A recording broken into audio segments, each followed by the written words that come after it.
আসসালামু আলাইকুম। কেমন আছেন সবাই? তুহিন এভিয়ারিতে সবাইকে আন্তরিক অভিনন্দন। তুহিন এভিয়ারি থেকে আমি তুহিন। তো আমরা পাখাল সমাজবাসী আমরা সবাই জানি যে সামনে 28 তারিখ ঈদ, কুরবানি ঈদ। তো আমরা অনেকে দেশে যাব, অনেকে ঢাকায় থাকব। তো অনেকে অনেকের পাখি বিভিন্নভাবে রেখে যাচ্ছেন।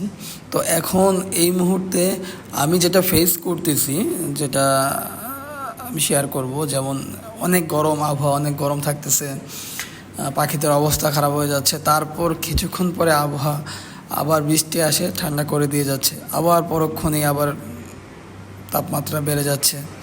তো এই মুহূর্তটা আসলে পাখিদের জন্য অনেক খারাপ।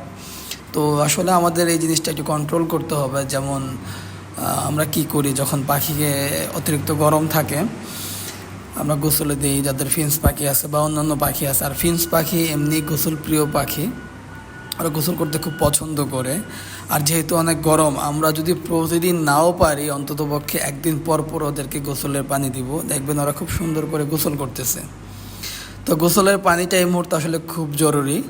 আর যখন আমরা দেখতেছি যে গোসলের পর বা আবহাওয়া অনেক গরম ছিল, হঠাৎ করে আবার বৃষ্টি চলে আসছে, আবার ঠান্ডা হয়ে গেছে, আবার একটু পরে গরম।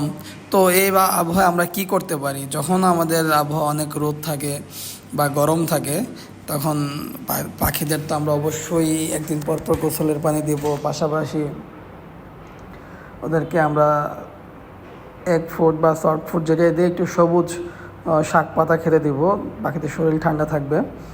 আর হচ্ছে যারা গোল্ডিয়ান বা অন্যান্য পাখি পালন করি, দেখা যায় হচ্ছে যখন একটু ঠান্ডা পড়ে তখন আবার পাখিগুলো একটু নিস্তেজ হয়ে যায়। তখন আপনারা একটু লাল লাইটটা দেওয়ার চেষ্টা করবেন, বা সকালে যে মিষ্টি রোদটা থাকে 10 থেকে 15 মিনিট দেওয়ার চেষ্টা করবেন। সচরাচর আমি ট্রাই করি, কিন্তু সবসময় দিতে পারি না, হয় কি খাঁচা থেকে খুলে নিয়ে বা ওই জিনিসটা সবসময় হয় না। তবে বাসায় যেদিন থাকি আমি দেওয়ার চেষ্টা করি আর কি। কারণ হচ্ছে সকাল আবহাওয়াটা একটু, যখন বৃষ্টি হয় রাতে বা সকালে, তখন আবহাওয়া একটু ঠান্ডা থাকে। ফিন্স পাখি একটু সেনসিটিভ, ওদের জন্য একটু সমস্যা হয়ে যায়। তো কিছুক্ষণ লাইট দিয়ে রাখলে, তারপর আবার যখন 1 ঘন্টা লাইট দিয়ে রাখলেন, তারপর আবার সরাই ফেললেন।